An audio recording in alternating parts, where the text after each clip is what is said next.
Did you notice that in Ephesians chapter 6, it gives a promise to children who obey?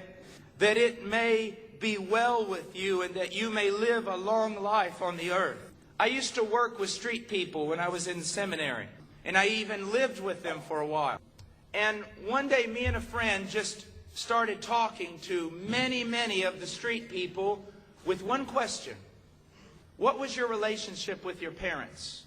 And most of them said, I was very rebellious. Almost all of them. If you rebel against the primary authority in your life, it will not be hard for you to rebel against all the other authorities in your life. And young lady, listen to me. If you're interested in a boy, and you think he might make a good husband, secretly observe how he honors his mother. Because if he does not honor his mother, he will not honor you. You say, oh, he does respect me. Just wait till he gets that ring around your finger. And young man, if you're looking at a girl, ask yourself, how does she honor her father? Because if she does not honor him, she will not honor you. Oh, at first she'll look really sweet, but soon as she marries you, she turns into a female version of King Kong. Young guy walks into my office one time, and he said, I am in love. Now, anytime some young guy walks into my office with that look on his face and he says, I am in love, I just say, son, sit down. What do you mean? Well, I'm in love. Well, what do you mean? Well, you know, every time I just love being with her. She's beautiful. We can talk. She meets my needs. I just love her. And I say, okay, let me see if I understand you. You want to marry her because she meets all your selfish, self-centered wants and desires. And he says, no, that's not what I mean. And I said, but young man, that's what you said. You want to marry her because you like being with her. What happens when you don't like being with her one day? What happens when someone else comes around, and they will, that appears that you would like to be with them even more? And you want to marry her because she's beautiful. What happens if she's not beautiful anymore? Or what happens if someone else comes along that is more beautiful? You want to marry her because you can talk and you're compatible. What's going to happen when someone else comes along that you can talk with even more and you're more compatible? Do you see how most relationships start off completely wrong and completely unbiblical? And when they fall apart, we can't figure out why. Because they were wrong from the very beginning. I hope you were listening when I taught on marriage yesterday. At its most foundational point, marriage is a commitment. A commitment to God. God has called me to lay down my life for one of His daughters. No matter what happens, that commitment is unchangeable and irrevocable. There are many other pleasures and wonders about marriage, which we do not have time to discuss. But you must see that the foundation of marriage is a divine commitment to God. Now, another thing about dating. Do you realize that it's a recent phenomenon in the West? Throughout most of human history, it did not exist. It was not the way in the nation of Israel. It wasn't necessarily the way of the early church. And it hasn't been the way of most of culture throughout history. But we think it's absolutely essential.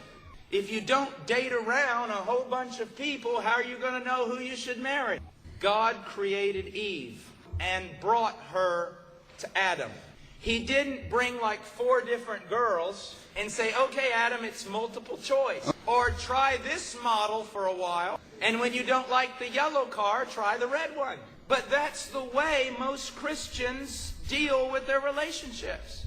Among those people who consider themselves Christian, most young people have entered into 5 major relationships with someone of the opposite sex before they get married.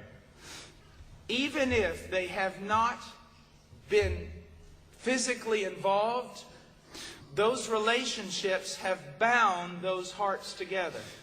It does not just take sex to bring 2 hearts together. Emotional sharing creates a bond. And so on their wedding day, the person standing up there have already given 4 or 5 parts of their heart away. And they'll never get it back. And it will affect their marriage. Now let me share something before I go on, because I don't want to miss this point, and it's serious. Most young people who are dating believe that as long as they have not had intercourse, they are pure. You can do almost anything up to that point and you're still pure. That is one of the biggest lies out there today. It doesn't take intercourse to lose your purity and to ruin your future marriage. And you need to know that. And you need to believe it. Then why do people date if they're not serious about marriage? Here's a few reasons. To satisfy the lust of their flesh. Immorality and entertainment. A person who has entered into a dating relationship with you with no intention of marriage is using you for entertainment. Now let me give you two more reasons why there is dating. A consumer mentality. To test drive several models before making a purchase. And it demonstrates that you're in this relationship for you. And finally, probably the main reason, at least among those who are sincerely Christian, it is the result of ignorance. Now, ignorance does not mean that someone is not able to learn. The ignorance is the result of these things are no longer taught anymore. Some of you have been in church all your life and you've never heard any of the things I have just taught on. Now do you wonder why we have so many problems? Here's what we have. I want us to look at our modern day academics. First of all, children by and large in Christian churches are not taught by their parents. They're not taught anything by their parents. Now, I'm not saying every case is the same, but I'm saying generally as a whole, statistically, there's almost no religious, moral teaching in the home. And the only time it might come up is when the kid has done something bad. That's when somebody will say something. But as far as systematically striving to invest your life in your children, it is simply not done. All their religious education, they're either sent to a Christian school or they are sent to Sunday school. And then what happens? Most kids go off to school, whether it's Christian school or public school, and they become what Proverbs warns against, a companion of fools. Who has shaped your character? Now, I don't know you, so I can't judge you. But I can tell you again, statistically and generally, the youth are shaped by other youth. Who are shaped by what? Media. Media. And media just keeps going further and further and further downhill. And so, what do we have? By the time a child is 18, he's still an adolescent, or she's still an adolescent. He's had no serious training in womanhood, or manhood, morals, ethics, truth of God, or anything. Because basically also youth groups are a joke. Statistically. They're a joke. They're a place where you just get more of the same. You know, someone, for example, what if you met one of your friends, one day, and he's just got this big, bruised, bloody spot on his forehead. You're going, what happened to you? And he goes, man, I don't know. I've had this for years. I just don't know what's going on. So you decide one day you're going to follow him around.